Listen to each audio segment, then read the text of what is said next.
www.islamicwaves.com. ہمارے ساتھ ہے. السلام علیکم. السلام علیکم. السلام علیکم. السلام علیکم. جی کون صاحب بات کر رہے ہیں؟ کون صاحب بات کر رہے ہیں جناب؟ جی کامران صاحب فرمائیے. کامران صاحب فرمائیے. کال ڈراپ ہو گئی ہے. تو اچھا یہ بتائیں مفتی صاحب، وہ تو ٹھیک ہے بچنا چاہیے، اور آپ نے یہ بالکل درست بات فرمائی ہے کہ اللہ کے یہاں یہ عذر نہیں قابل قبول ہے کہ جی میں کیا کرتا، بھائی بچنے کا حکم تو دیا ہوا ہے. اب بسا اوقات ایسی حالات آ جاتے ہیں، جیسے میں آپ کو ایک سوال میں آپ کے سامنے میرے اس وقت ذہن میں آیا. کچھ لوگ وہ جو سیونگ سرٹیفکیٹس ہوتے ہیں وہ لے لیتے ہیں. اب ان کی اولاد بھی ان کو کچھ نہیں کر رہی، کوئی آمدنی کا ذریعہ بھی نہیں ہے، بوڑھے بھی ہو گئے ہیں وہ لوگ، ان سے کچھ کام بھی نہیں ہو رہا. اب وہ ایک مخصوص پروفٹ ان کو ہر مہینے مل جاتا ہے. کہتے ہیں بھائی چلیں کسی کے محتاج تو نہیں ہے، جو سیونگ سرٹیفکیٹ سے پیسے ملنے چلے وہی چلا لے، محتاجی تو نہیں ہو رہی. تو کیا یہ بھی غلط ہے؟ ڈاکٹر صاحب اس کا سوال کا جواب جو ہے نا، یہ تھوڑا سا ایک سوال جس میں تھوڑی جذباتی سوال بھی ہوتا ہے. یہ اس سوال کو سمجھنے سے پہلے ہمیں یہ جاننا ضروری ہے کہ ایک ہے اصول اور ایک ہے ضرورت. اصول یہ کہتا ہے، اللہ کا اصول یہ ہے کہ سود کا نظام کسی طور پہ نہیں ہونا چاہیے، کسی بھی طبقے میں بھی، نہ حکومتی سطح پر نہ انفرادی سطح پہ. اب ہمارے سامنے سوال یہ آتا ہے کہ حکومت نے جو نظام قائم کر رکھا ہے سیونگ سرٹیفکیٹ کا، وہ سودی نظام ہے. ماں باپ کے حقوق کے سلسلے میں اولاد کوتاہی کرتی ہے. ایک ایسا شخص جو ہے یہ سود لے رہا ہے، اس کا عمل صحیح ہے یا غلط ہے؟ تو مفتی تو یہی بتائے گا جو اصول کی روشنی میں کہ یہ عمل غلط ہے.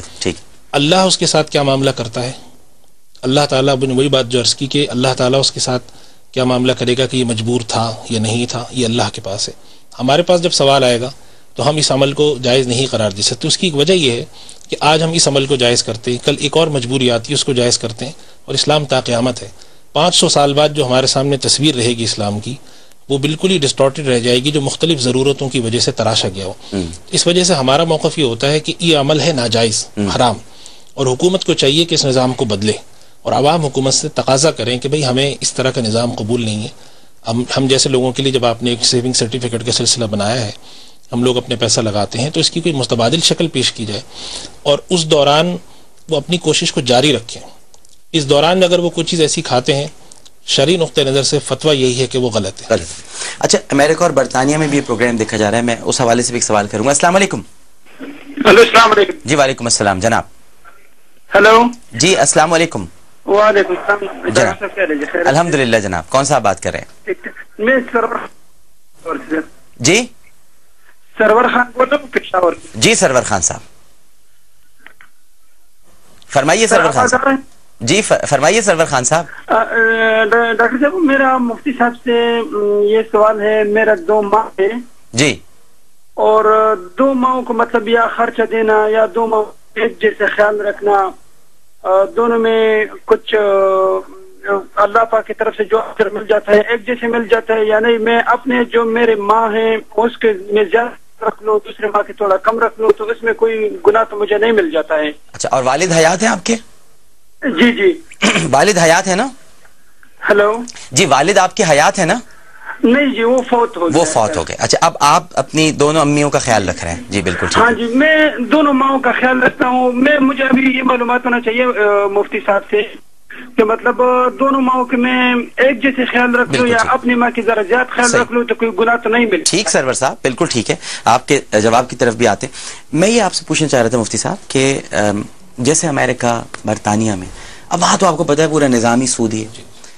اب وہاں جو ہمارے مسلمان ہیں، میں بھی جب اکثر کبھی جاتا ہوں وہاں تو سیمینارز میں اور لیکچرز میں یہی سوال ہوتا ہے کہ وہاں جو لیزنگ ہے، جو ہم گھر لے رہے ہیں، جو مارٹگیج ہوتی ہے، اب اس کے علاوہ کوئی حل ہی نہیں ہے. وہاں پیسے تو اتنے کما ہی نہیں سکتے کہ آپ لاکھوں ڈالرز کے گھر لیں، تو مارٹگیج پر وہاں پہ گھر لیے جاتے ہیں. تو بعض علماء نے وہاں یہ فتویٰ جاری کیا ہے کہ بھئی آپ چونکہ کفر کی جگہ ہے وہ، یعنی وہاں پر دارالاسلام نہیں ہے، دارالکفر ہے، تو وہاں آپ ان کے قانون کے مطابق اس کو فالو کر سکتے ہیں. یہ صحیح بات ہے؟ نہیں، یہ فتویٰ صحیح نہیں. یہ صحیح نہیں. یہ اصل میں بالکل بات غلط رخ سے پیش کی جاتی ہے. جی، یہ جو دارالاسلام اور دارالکفر کے فتوے کی بات تھی، یہ بہت ہی پرانی اور بالکل ہی دوسرے پس منظر میں تھی. آج ایک مسلمان اگر کسی غیر مسلم ملک میں جا کے رہتا ہے تو اس غیر مسلم ملک میں رہتے ہوئے وہ اپنی جو دولت کما رہا ہے تو اس کے پاس وہاں پہ اختیار ہوتا ہے کہ وہ حلال کمائے یا حرام کمائے. اس ضرورت سے تو کوئی انکار نہیں کرتا کہ ایک مسلمان اگر امریکہ میں آباد ہے وہ اپنا گھر بنانا چاہتا ہے تو وہ کیا کرے. تو یہ بات میں عرض کر رہا تھا کہ ضرورت کی بنیاد پر ہم اس عمل کو حلال نہیں کریں گے. اور اس میں ایک سب سے بڑا ڈاکٹر صاحب نفسیاتی مسئلہ ہوتا ہے, وہ یہ ہوتا ہے کہ اگر ایک انسان کی آپ ضرورت اس طریقے سے پوری کر دیں تو وہ جائز طریقے سے پوری کرنے کی کبھی بھی کوشش نہیں کرتا. وہ کہتا ہے جب یہ کام ہو رہا ہے تو بلا وجہ میں ایک سسٹم بناؤ, حکومت کو مجبور کرو اور جھمیلا کرو, کیا ضرورت ہے اس کی. یہ فکر آپ میں پیدا ہی جب ہوتی ہے کہ جب آپ کو یہ احساس ہو کہ بھئی یہ عمل میرا غلط ہے, اگر میں کر بھی رہا ہوں تو عند اللہ اس پہ یہ مقبول نہیں ہے, اللہ کے مجھ سے سوال ہوگا, تو آپ اپنے یہاں بیٹھتے ہوئے ہر دفعہ یہ سوچتے ہیں, پھر کہیں پر آپ آواز اٹھاتے ہیں تو یہ آوازیں ملتی ہیں تو ہو سکتا ہے 10 سال 20 سال میں جا کے اثر ہو. دوسری بات یہ ہے کہ خاص طور پہ انگلینڈ میں اور امریکہ میں, یورپ کے اور ملکوں میں اور بعض جگہوں پہ تو ابھی بھی ذرا تھوڑے سے مسائل ہیں, لیکن خاص طور پہ انگلینڈ میں اور امریکہ میں اسلامی مالیاتی اداروں نے کام شروع کیا ہے, اور وہ اسی ضرورت کے تحت کیا ہے کہ مسلمانوں کے یہاں وہاں پہ بڑی ڈیمانڈ ہے. تو مجھے امید ہے کہ انشاءاللہ آنے والے 10 سال بعد یہ مسائل بھی حل ہو جائیں گے. البتہ میں یہ بات میرے ذہن میں یہ بات آتی ہے, اللہ عالم دوسرے علماء کی کیا رائے ہو, کہ اگر کوئی شخص جو ہے وہ دل سے اس کام کو بہت ہی برا سمجھتا ہے لیکن اس کے پاس کوئی مفر نہیں ہے اور شدید اس کی ضرورت ہے, تو اگر وہ یہ گناہ کر رہا ہے تو ہو سکتا ہے کہ اللہ کے یہاں اس کے اس گناہ کو, گناہ ہے یہ غلط ہے, یہ عمل درست نہیں, یہ تو طے ہے کہ گناہ ہے, یہ طے ہے, اللہ تعالیٰ اس کو معاف کر دے.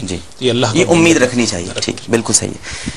تو 2 امیوں کا بھی سوال کرنا ہے اور مفتی احسان صاحب سے ہم یہ بالکل سوال کریں گے, لیکن ایک وقفہ لے لیں کیونکہ پھر بیچ میں کچھ کمرشلز ہیں.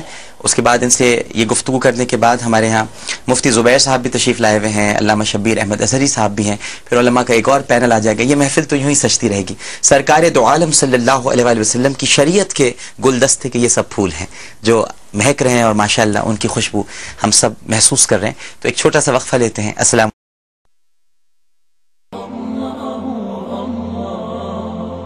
www.islamicwaves.com